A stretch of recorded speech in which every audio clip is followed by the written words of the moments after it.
Alejandro Magno, el hombre que quiso ser un dios. Imagina que te despiertas en medio de un campo de batalla. No eres un soldado cualquiera. Eres el comandante de la mayor fuerza militar que el mundo ha visto. Frente a ti, miles de hombres listos para morir con solo una orden tuya. Tu armadura brilla bajo el sol, pero no hay miedo en tu mirada. Solo una certeza: hoy harás historia. Eres Alejandro Magno, el conquistador de mundos, el hijo de un rey. Y según tú, el descendiente de los dioses. Pero la historia de Alejandro no comienza en una batalla. Comienza en un pequeño reino al norte de Grecia, donde un niño ambicioso soñaba con algo más grande que cualquier imperio conocido. Esta es la historia del hombre que nunca perdió una batalla, del líder que convirtió a un grupo de guerreros en leyenda, y del rey que al final encontró que la mayor guerra no era contra los persas, sino contra su propio destino. El nacimiento de un rey, destinado a la grandeza. Alejandro nació en el 356 a.C. en Macedonia, un reino que muchos griegos despreciaban. Su padre, Filipo II, no era un simple rey. Era un estratega brillante, un conquistador incansable, y el hombre que transformó a Macedonia en una potencia militar. Su madre, Olimpia, era aún más interesante. Decían que estaba obsesionada con los mitos y los dioses, que en sus rituales hablaba con serpientes, y que le había dicho a su hijo desde pequeño: no eres un simple mortal. Tu verdadero padre no es Filipo, sino Zeus mismo. Alejandro creció creyendo que su destino era más que humano, y cuando su padre lo puso bajo la tutela del mayor sabio de la época, Aristóteles, su mente se afiló como una espada. Aprendió sobre filosofía, guerra y política. Pero mientras Aristóteles hablaba de lógica y razón, Alejandro solo pensaba en una cosa: conquistar el mundo. El asesinato que cambió todo. A los 20 años, Alejandro dejó de ser solo un príncipe. Su padre, Filipo II, fue asesinado en una boda. Un hombre lo atravesó con una daga en público. Hasta hoy, nadie sabe si Alejandro y su madre estuvieron detrás del crimen. Pero una cosa es segura: Alejandro tomó el trono antes de que su padre estuviera frío. Los griegos creyeron que el joven sería fácil de controlar. Se equivocaron. En menos de 2 años, Alejandro aplastó a los rebeldes y convirtió a toda Grecia en su aliada. Ahora solo quedaba un enemigo digno de su ambición: el imperio persa. El gran imperio contra el joven rey. El imperio persa era el más grande del mundo.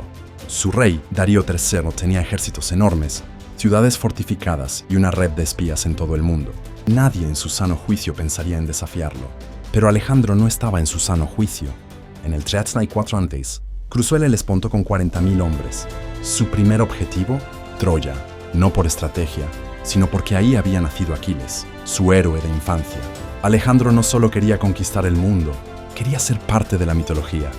Cuando finalmente se enfrentó al ejército persa en la batalla del Gránico, Alejandro hizo lo que nadie esperaba.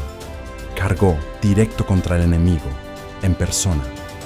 Su lanza atravesó el cráneo de un general persa y la moral enemiga se vino abajo. Primera batalla, primera victoria. Pero eso era solo el comienzo. En cada batalla, Alejandro era el primero en entrar y el último en salir. En Isos enfrentó a Darío III cara a cara. El rey persa, viendo el caos, hizo algo impensable: huyó. Alejandro tomó su campamento, su familia y su honor. Pero la victoria no era suficiente. Alejandro no solo quería Persia, quería que Persia lo adorara. El rey que quiso ser Dios, cuando Alejandro conquistó Egipto, fue recibido como un salvador. Los sacerdotes lo llevaron al templo de Amón, donde se decía que solo los dioses podían entrar. Y ahí, en la oscuridad del santuario, Alejandro hizo la pregunta que cambiaría su vida. ¿Soy hijo de Zeus? Nadie sabe qué le respondieron, pero desde ese día, Alejandro dejó de llamarse rey. Ahora se hacía llamar Dios viviente. No era solo un título. En sus campañas, exigió que sus generales lo trataran como un ser divino. Algunos lo aceptaron. Otros, como su mejor amigo Clito, lo desafiaron. Alejandro lo mató con sus propias manos en un arranque de ira. El hombre que nunca perdió una batalla estaba perdiendo contra su propio ego. El final de un conquistador. En el 327 a.C., Alejandro marchó hacia la India.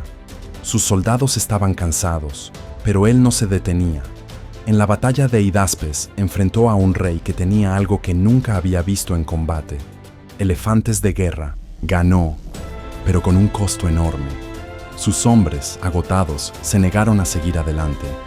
Alejandro había conquistado todo, excepto la lealtad infinita de su ejército. Regresó a Babilonia, su nueva capital, y ahí comenzó su verdadera caída. Bebía sin control, sospechaba de todos, y un día, con solo 32 años, cayó enfermo. Algunos dicen que fue malaria, otros que lo envenenaron. Lo único cierto es que, en su lecho de muerte, cuando le preguntaron quién debía heredar su imperio, respondió con una última y enigmática palabra: al más fuerte. Con su muerte, su imperio se dividió, su legado se fragmentó, pero su leyenda, esa nunca murió. El hombre, el mito, el dios, Alejandro Magno, no solo conquistó territorios, conquistó la historia. Su nombre aún resuena como el de un hombre que desafió lo imposible, que soñó más grande que cualquiera y que, al final, pagó el precio de querer ser más que humano. Porque la gran pregunta sobre Alejandro no es cuánto conquistó, sino si alguna vez habría sido feliz con lo que tenía. ¿Y tú, si tuvieras su poder, habrías sabido cuándo detenerte?